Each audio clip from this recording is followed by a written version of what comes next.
नाजरीन अस्सलाम वालेकुम। आपकी मोहब्बतों और चाहतों के साथ लियाकत नवाज मलिक हाज़िर खिदमत है।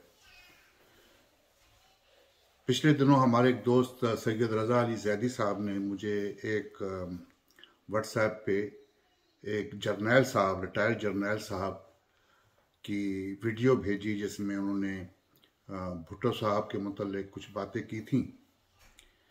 मुझे अब समझ नहीं आती कि ये जो रिटायर्ड जर्नैल हैं, आजकल पाकिस्तान के हर टेलीविज़न पे सियासी तज्ज़ियाकार बने बैठे हुए हैं।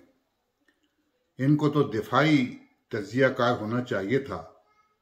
जिस काम के लिए इनको रखा गया था वो तो इन्होंने नहीं किया, और सियासत जो 1951 से लेके आज तक ही कर रहे हैं उसके मुतालिक ये बातें करते हैं। अब अगर इनके मुतालिक हम बातें करेंगे तो एक अदारे के वकार को भी ठेस पहुंचेगी।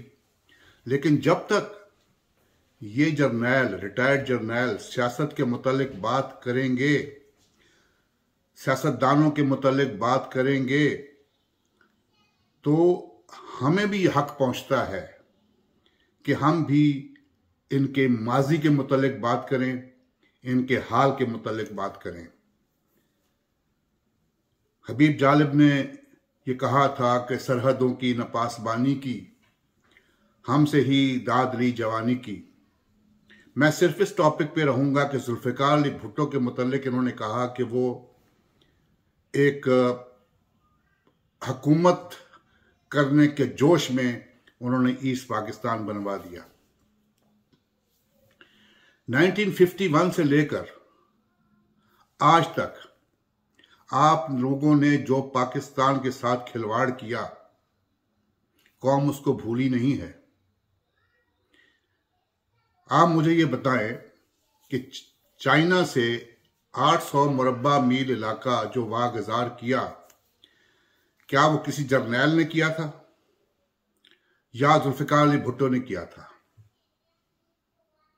और जब ईस्ट पाकिस्तान अलहदा हुआ है तो क्या जुल्फ़िकार अली भुट्टो की हुकूमत थी या फौजी जर्नैल की हुकूमत थी? क्या 1959 में अयूब खान ने नेहरू को ये मशवरा नहीं दिया था कि हिंदुस्तान और पाकिस्तान का मुश्तरका दिफा होना चाहिए, और नेहरू ने उसका इनकार किया था? क्या जनरल अयूब अमेरिका में आकर ये नहीं कहा कि मैं आपकी बैरक्स देखने नहीं आया, अगर आप हमारी मदद करें तो पाकिस्तान की फौज आपकी फौज बन सकती है? क्या आपने जस्टिस इब्राहिम डायरीज नहीं पढ़ी? क्या आपने जस्टिस मुनीर की किताब जिनाह से ज़िया तक नहीं पढ़ी? क्या जनरल अयूब ने पाकिस्तान और मगरबी पाकिस्तान और ईस्ट पाकिस्तान की कन्फेडरेशन की बात नहीं की?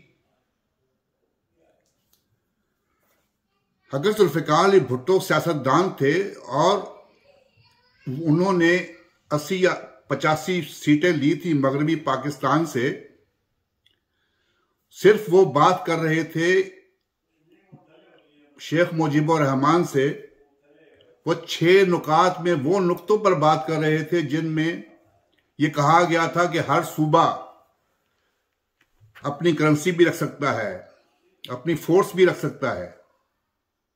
तो मशरकी पाकिस्तान तो एक सूबा था, मगरबी पाकिस्तान में 4 सूबे थे। तो अगर मशरकी पाकिस्तान को यह हक पहुंचता कि वो अपना रख सकता है सब कुछ, तो क्या सिंध को ये राइट नहीं पहुंचता या पंजाब को ये राइट नहीं मिलता?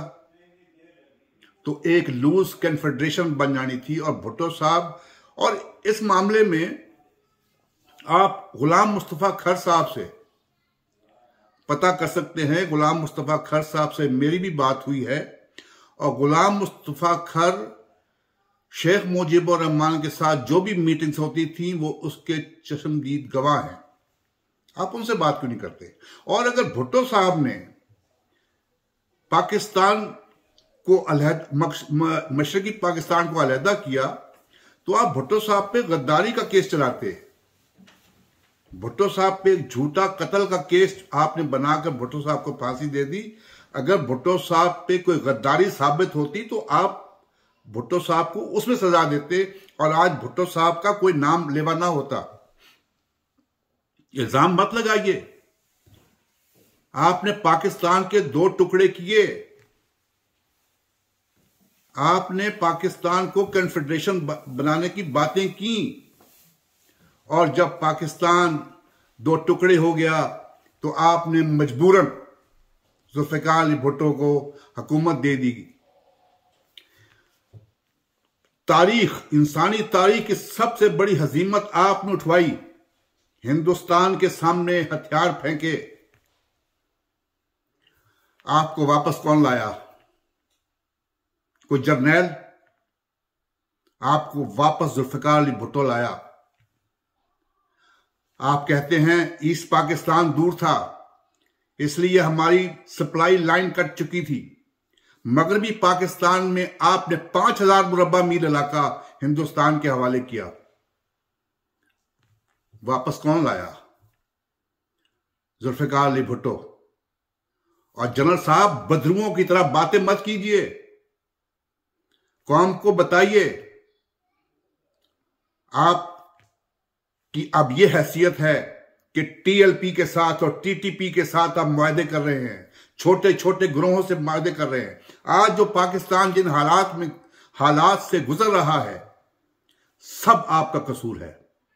आपने किसी सियासतदान को हुकूमत नहीं करने दी। आपने हमेशा बंदूक भी आपके पास है और पैसा भी आपके पास है। जो जमीनें आपको दिफा के लिए दी गई थी उन पे आपने मार्किज बना लिए, आपने डिफेंस कॉलोनियां बना ली, आपने अस्करी बैंक बना लिए, आपने अस्करी अपार्टमेंट्स बना लिए। आप जंगजू नहीं रहे, आप रियल एस्टेट एजेंट बन चुके हैं। और मैं ये कहता हूं, आज हमारे बाजवा साहब जो चीफ ऑफ स्टाफ हैं, अगर सियासतदानों के मुतालिक बात हुई तो हमारा भी यह हक बनता है कि हम भी आपके मुतालिक बात करें। ये नहीं हो सकता कि वन वे ट्रैफिक चलती रहे, आप जो मर्जी कहते रहें। सारे जर्नैल जो हैं वो सियासी तज्जियाकार बने बैठे हैं। अगर आपने कुछ कहना है, मैंने जनरल नकवी साहब से कहा था जो मुशर्रफ साहब के रिकंस्ट्रक्शन ब्यूरो के चेयरमैन थे, मैंने कहा था अगर आप मान लेते हैं हम कि जुल्फिकार अली भुट्टो भी करप्ट थे, मोहम्मद खान जनेजो भी करप्ट थे, मोहम्मद नवाज शरीफ भी करप्ट थे, बेनजीर भुट्टो भी करप्ट थी, उन पे जो इल्जामात लगते हैं $5 बिलियन के लगते हैं करप्शन के, बाकी जो 30 साल आपने हुकूमत की उसका हिसाब कौन देगा? क्या उसका हिसाब आप दे सकते हैं? आप मुझे बताएं ना कि ये मुशर्रफ साहब जो बैठे हुए हैं दुबई में और इंग्लैंड में, उन्होंने अपनी कोठियां बनाई हुई हैं और स्टेट्स बनाई हुई हैं, जनरल कियानी साहब ने स्टेट्स बनाई हुई हैं, ये कहां से आया? किसने दिया? क्या आपकी इतनी तनख्वाहें थी? क्या आपकी इतनी बरात थी? खुदा के लिए ऐसी बातें ना कीजिए। अगर आइंदा भी आप बातें करेंगे तो हमारे पास बहुत से जवाबात हैं जो आपको देंगे। नाज़रीन, इंशाअल्लाह आपके साथ फिर मुलाकात होगी। अपनी दुआओं में याद रखिएगा। पाकिस्तान जिंदाबाद।